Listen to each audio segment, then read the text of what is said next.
Assalamualaikum warahmatullahi wabarakatuh. Kami kelompok 12 yang beranggotakan 1 Jairunisa Sayudi dengan NIM 252311169, 2 Ihsan Wahyu Adi Nugroho dengan NIM 252311172, 3 Rio Ardi Fernando dengan NIM 252311178, 4 Tasya Putri Handayani dengan NIM 252311179 akan mempresentasikan tentang maqasidul syariah dan masalah usul fikih dalam ekonomi.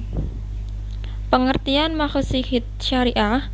Maqasid syariah terdiri dari dua kata, yakni maqasid dan syariah. Kata maqasid merupakan bentuk jamak dari masyad, yang berarti maksud atau tujuan, sedangkan syariah mempunyai pengertian hukum-hukum Allah yang ditetapkan untuk manusia agar dipedomani untuk mencapai kebahagiaan hidup di dunia maupun akhirat. Kaitan dengan maqasid syariah tersebut, Al-Syatibi mempergunakan kata yang berbeda-beda, yaitu maqasid syariah, al-maqasid al-syariah fi al-syariah, dan maqasid min syari al-hukum.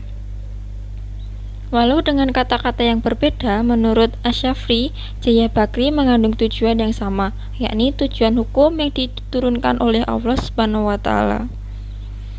Pembagian dan metode memahami maqasid syariah. Yang pertama, memelihara segala sesuatu yang bagi manusia dalam menghidupi manusia mereka.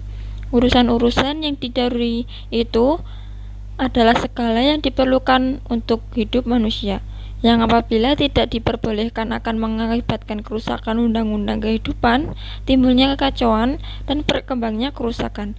Urusan ini didarui dikembalikan pada 5 pokok, yaitu agama, jiwa, akal, keturunan, dan harta. 2.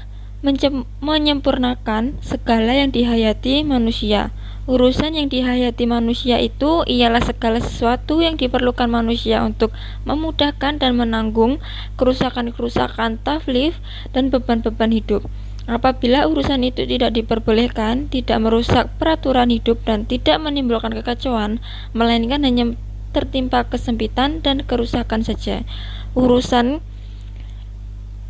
Urusan yang dihayati dalam pengertian ini melengkapi segala hal yang menolak kepicikan, meringankan kerusakan taklif, dan memudahkan jalan-jalan bermuamalah. 3. Mewujudkan keindahan bagi perseorangan dan masyarakat. Yang dikehendaki dengan urusan-urusan yang mengindahkan ialah segala yang diperlukan untuk rasa kemanusiaan, kesusilaan, dan keseragaman hidup. Apabila yang demikian ini tidak diperboleh, tidaklah cendera di peraturan hidup dan tidak pula ditimbulkan kepicikan. Hanya dipandang tidak boleh oleh akal kuat dan fitrah sejahtera. Cara mengetahui maqasid syariah. Pertama, ulama yang berpendapat bahwa maqasid syariah adalah suatu yang abstrak, tidak dapat diketahui kecuali melalui petunjuk Tuhan dalam bentuk zahir lafal yang jelas. Pandangan ini menolak analisis dalam bentuk qiyas. Kedua, ulama yang tidak menempuh pendekatan zahir alaf dalam mengetahui maqasid syariah, kelompok ini terbagi menjadi 2 bagian, yakni A. Kelompok yang berpendapat bahwa maqasid syariah bukan dalam bentuk zahir dan bukan pula yang dipahami untuk ditunjukkan zahir alaf itu. Yang B. Kelompok yang berpendapat bahwa maqasid syariah harus dikaitkan dengan pengertian-pengertian lafal. Artinya, zahir al-lafal tidak harus mengandung tujuan mutlak.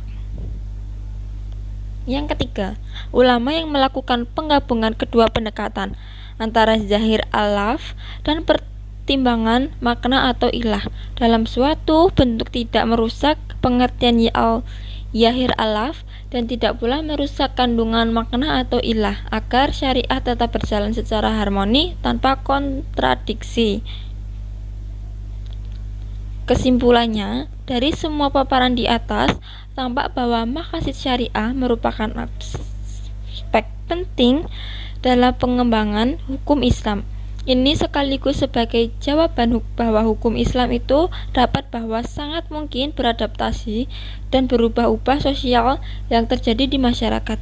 Adaptasi yang akan dilakukan tiap berpijak pada landasan-landasan yang sangat kuat dan sangatlah kokoh, serta masih berada pada ruang lingkup syariah yang bersifat universal.